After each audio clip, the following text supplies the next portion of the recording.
नमस्कार दोस्तों, स्वागत है आपका स्टडी आईक्यू में। आज हम लोग एक बहुत ही दिलचस्प चर्चा करने वाले हैं इंडियन फॉरेन पॉलिसी को लेकर। इनफैक्ट ये एक थोड़ा सा प्रो गवर्नमेंट डिस्कशन होगा। चलिए, डिस्कशन करने से पहले मेरा एक संदेश है सारे व्यूअर्स के लिए, specially UPSC civil services examination के एस्पिरेंट्स के लिए। देखिए, नॉर्मली जब भी मेरे वीडियो आते हैं तो हम लोग कभी कभार सरकार की आलोचना करते हैं, सरकार की कुछ स्कीम की हम लोग तारीफ भी करते हैं, सरकार की परफॉर्मेंस की बातें करते हैं। In general we share knowledge, right? तो अगर कोई नॉर्मल व्यूअर है जो एग्जाम की प्रिपरेशन नहीं कर रहा है, तो it is very fine for them to have an opinion about government. यानी कि आप नरेंद्र मोदी के फैन हो सकते हो, या फिर राहुल गांधी के फैन हो सकते हो, या फिर किसी और लीडर की, किसी और पार्टी के फैन हो सकते हो। इनफैक्ट आई डू अप्रिशिएट कि पॉलिटिकल पार्टिसिपेशन होनी चाहिए और आपकी पॉलिटिकल ओपिनियन होना काफी अच्छी बात है। लेकिन अगर आप यूपीएससी सिविल सर्विसेज एग्जामिनेशन के एस्पिरेंट हो, then you need to maintain political neutrality. तो जब भी हम लोग ये डिस्कशन करते हैं, जब भी हम लोग सरकार की किसी स्कीम की आलोचना करते हैं, सरकार की आलोचना करते हैं, तो आपको सरकार के प्रति ओपिनियन नहीं बनाना है, आपको समझना है कि प्रॉब्लम क्या है। देखिए, इस सारे डिस्कशन का उद्देश्य क्या होता है, हम लोग ये सब पढ़ते क्यों है? क्योंकि आप इवेंचुअली एग्जाम क्लियर करने के बाद सरकार के एक पार्ट बनोगे। तो जब आपको सरकार की प्रॉब्लम्स पता है, सरकार की अच्छाई पता है और सरकार की लूपहोल्स पता है, तो you do not become a part of that problem, you become a part of the solution. तो इसीलिए हमारा उद्देश्य होता है कि जब भी क्रिटिसिज्म करते हैं तो आप उसको समझे और वहां पे जाके सुधारना लाए, तभी देश आगे बढ़ाए। क्योंकि you are the future bureaucrats, right? तो you need to improve the system. और मेरी तरफ से हमेशा मेरा एक ही उद्देश्य होता है कि जब भी मैं पढ़ाता हूं, जब भी we share knowledge, then for civil service aspirant we need to maintain that neutrality. और मुझे लगता है कि from the messages that I get, I am doing a decent enough job. चलिए, मैं आपको उदाहरण पे समझा देता हूं। हम लोगों ने कुछ दिनों पहले पीएम केयर्स फंड की आलोचना की थी, इनफैक्ट प्राइम मिनिस्टर्स ऑफिस की आलोचना की थी, प्राइम मिनिस्टर की आलोचना की थी। तो उसके बाद I got a couple of message जहां पे उन्होंने कहा कि सर आप ऑपोजिशन के एजेंट हो। हम लोगों ने चाइना पे बात की थी, तो किसी ने मुझे ये भी मैसेज किया कि सर आप चाइना के एजेंट हो। और फिर हम लोगों ने सरकार की एक अच्छी स्कीम की बात की थी, ब्लू ग्रांट स्कीम की। उसके बाद किसी ने मुझे एक मैसेज भेजा कि सर आप मोदी भक्त हो। इन मैसेजेस से मुझे एक्चुअली काफी खुशी मिली। क्यों पता है? क्योंकि what I feel is I am teaching in a very neutral way. क्योंकि आपको कुछ चीजें समझनी है, किस तरह पॉलिटिकल न्यूट्रलिटी मेंटेन करनी है। क्योंकि as a civil service aspirant, please maintain that neutrality, and I think in my videos and in my lectures I do try to maintain that neutrality. चलिए, इसी संदेश के साथ डिस्कशन शुरू करते हैं और बात करते हैं नरेंद्र मोदी की फॉरेन पॉलिसी के बारे में। देखिए, आजकल एक बहुत बड़ा फैशन बन चुका है कि सरकार को किसी भी चीज के लिए क्रिटिसाइज कर दे। वी डू नो दैट सरकार की जो हैंडलिंग हुई है सेकेंड वेव को लेकर, उस पर आलोचना बनती है बिल्कुल। लेकिन इंडिया की अगर हम लोग फॉरेन पॉलिसी की बात करें, इसके ऊपर भी बहुत से लोगों ने टिप्पणी कर दी है।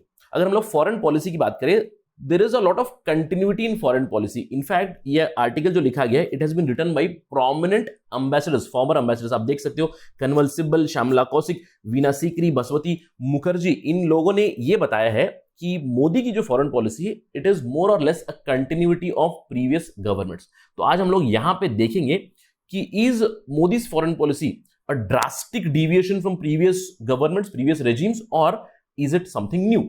चलिए, इसके ऊपर विश्लेषण करते हैं। मैं हूं आपका दोस्त Rahul Saygaonkar. If you want to follow me, you can follow me on the IDs that are given here. और अगर आप यूपीएससी सिविल सर्विस एग्जामिनेशन तैयारी कर रहे हो, तो just go through a smart course, a lot of detail is available. Just reach here studyIQ.com, या फिर हमारा ऐप डाउनलोड करें टू नो मोर। चलिए, एक सवाल के साथ डिस्कशन शुरू करते हैं। Foreign policy of a nation does not change in sharp breaks with the past. यानी कि किसी भी देश की, इंडिया की नहीं, किसी भी देश की फॉरेन पॉलिसी अपने पास्ट को छोड़कर बहुत ही ड्रास्टिकली नहीं बदलती है। तो इसीलिए एनालाइज कीजिएगा कि अभी जो करंट एडमिनिस्ट्रेशन, यानी कि मोदी 2 एडमिनिस्ट्रेशन, इसमें कंटिन्यूटी भी है और चेंज भी है। इसको आपको एनालाइज करना है। आपको यहां पे काफी सारा फॉर्डर मिलेगा to answer this particular question. चलिए, बात करते हैं क्रिटिसिज्म की। पहले हम लोग ऑब्जर्व कर सकते हैं कि बहुत जगह पे Modi's foreign policy is being criticised that Modi puts himself first, India second, his foreign policy objectives have been, or foreign policy results have been rather nil. देखिए, Modi's spent India's soft power, he got very little in return. तो ऐसे सब criticism वाली चीजें हमें बहुत सारी मिलती है। लेकिन ये समझना चाहिए कि those who are faulting the foreign policy, that too in this particular time during the second wave of the pandemic, they do miss something, that there is a lot of continuity with the previous governments. यानी कि अटल बिहारी वाजपेयी के time से ही, मनमोहन सिंह के time से ही continuity काफी ज्यादा है। तो आप ये आर्टिकल देख सकते हो जहां पे 4 prominent former ambassadors are telling this particular thing. Let's try to analyze how. चलिए, step by step, let us compare Modi's foreign policy or the developments during the Modi government with the earlier government. सबसे पहले हम लोग बात करते हैं USA के साथ. सब लोग ये आलोचना कर रहे हैं कि मोदी गवर्नमेंट में इंडिया ने कंप्लीटली अपना टिल्ट ले लिया यूएसए की तरफ. लेकिन अगर हम लोग बात करें इसकी शुरुआत कब हुई थी, इसकी शुरुआत हुई थी बीजेपी सरकार में, एनडीए 1 में. अटल बिहारी वाजपेयी की सरकार ने सबसे पहले हमें न्यूक्लियर बनाया 1998 में. उसके बाद उन्होंने बातचीत शुरू कर दी यूएस गवर्नमेंट के साथ फॉर स्ट्रेटेजिक न्यूक्लियर पार्टनरशिप. अब इसको इवेंचुअली साइन किया किसने? मनमोहन सिंह ने इन 2008. अब ये पॉलिसी जो चलती आ रही है इसको मोदी गवर्नमेंट ने what did they do? They simply continued. In fact they operationalise the Indo US civil nuclear deal. अब इसके बाद they have also enhance the strategic partnership, यानी कि जिस दिशा में जा रही है उसको उन्होंने एनहांस किया. अगर हम लोग स्ट्रेटेजिक पार्टनरशिप सिक्योरिटी पर्सपेक्टिव से बात करें, देखिए हम लोगों ने बहुत सारे अग्रीमेंट साइन किए. हम लोगों ने लीमाओ साइन किया है, हम लोगों ने सिस्मो साइन किया, हम लोगों ने रिसेंटली बेका भी साइन किया, security agreements with United States. So we are simply heading in the direction which was started 2 decades back. So there is not a lot of change, it is rather a continuity. In fact, a renewed vigorous continuity I would say. इसके अलावा अगर हम लोग बात करें पाकिस्तान के साथ, देखिए पाकिस्तान के साथ the Modi government policy has been to maintain a hardliner stance, specifically with respect to terrorism. अब अगर हम लोग बात करें पिछले गवर्नमेंट्स ने क्या किया, देखिए अटल बिहारी वाजपेयी के टेन्योर में इंडिया पाकिस्तान के संबंध काफी अच्छे बनाने की कोशिश की थी. 2001 में जो आगरा समिट हुआ था, यह कहा जाता है कि ऑलमोस्ट जम्मू एंड कश्मीर का सॉल्यूशन निकला था. लेकिन अगर हम लोग बात करें in the UPA tenure, UPA 1, UPA 2 में the relation started to go downhill. Specially 26/11 incident जो 2008 में हुआ, मुंबई अटैक्स जो हुए, टेररिस्ट अटैक, उसके बाद से India Pakistan relations they have been going downhill. और this legacy was taken over by Narendra Modi. Now what Modi did during his initial tenure through foreign policy, 2014 में उन्होंने एक दोस्ती का हाथ जरूर बढ़ाया था पाकिस्तान की तरफ. 2014 में उन्होंने सारे सार्क देशों के हेड्स को बुलाया था, नवाज शरीफ भी आए थे. But very soon the terror attack started again.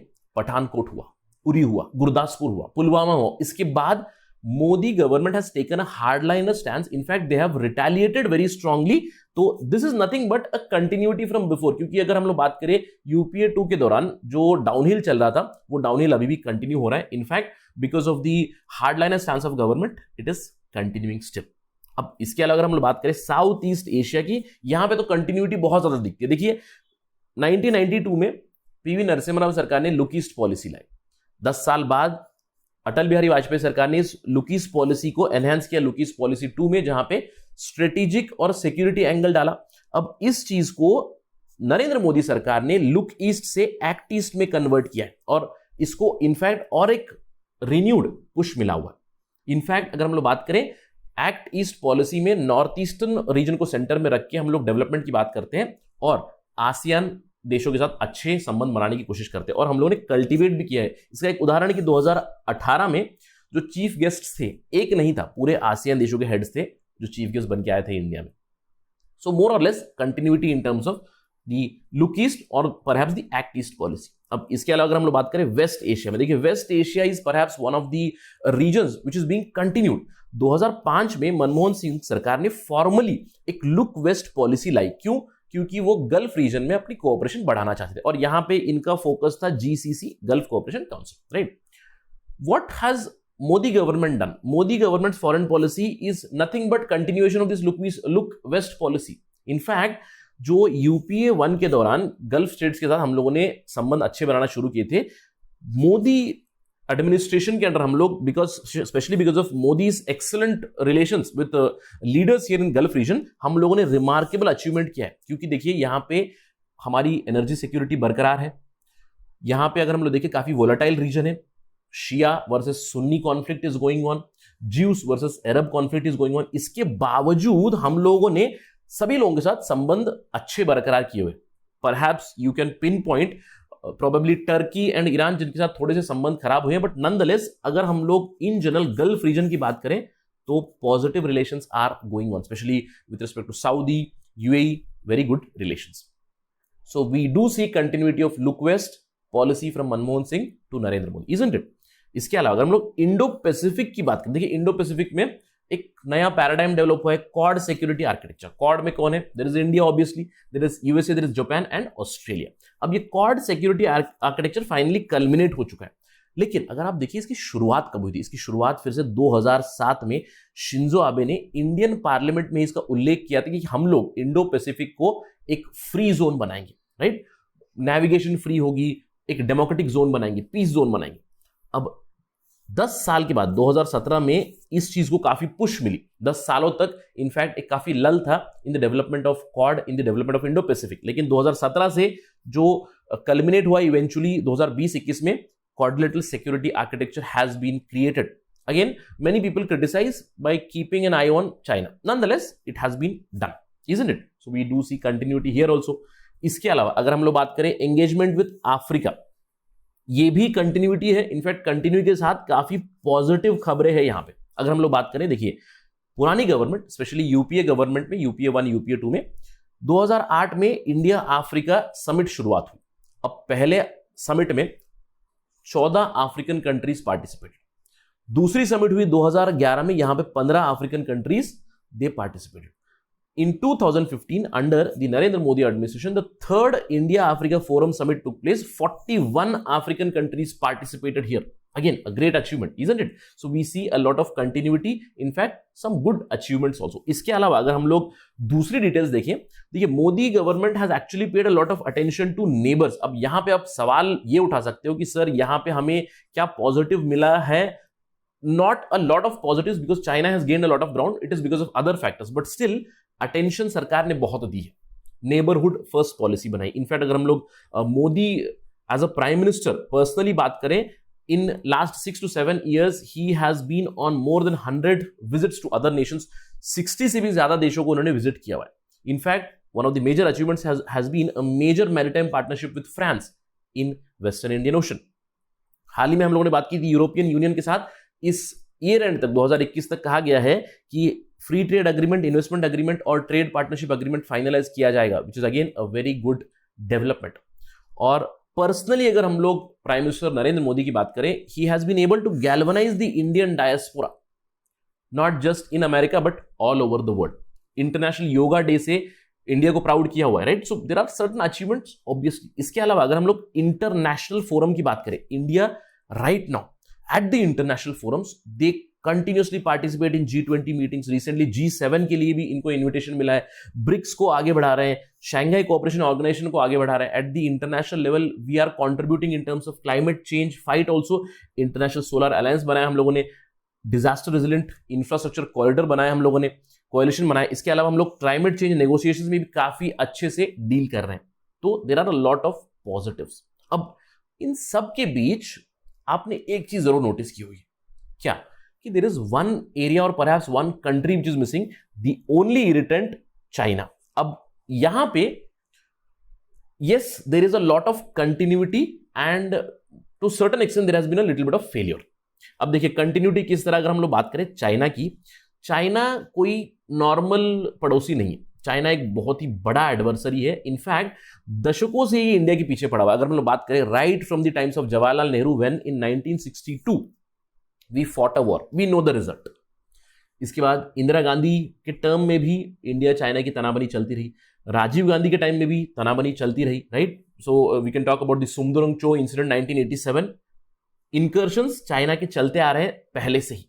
So China के साथ जो भी पीस बनेगी वो रादर एक टेन्यूअस, रादर टेम्पररी पीस बनेगी, क्योंकि जब तक चाइना चाहेगा तब तक शांति रहेगी। उसके बाद चाइना कभी भी अग्रेसिव हो सकता है।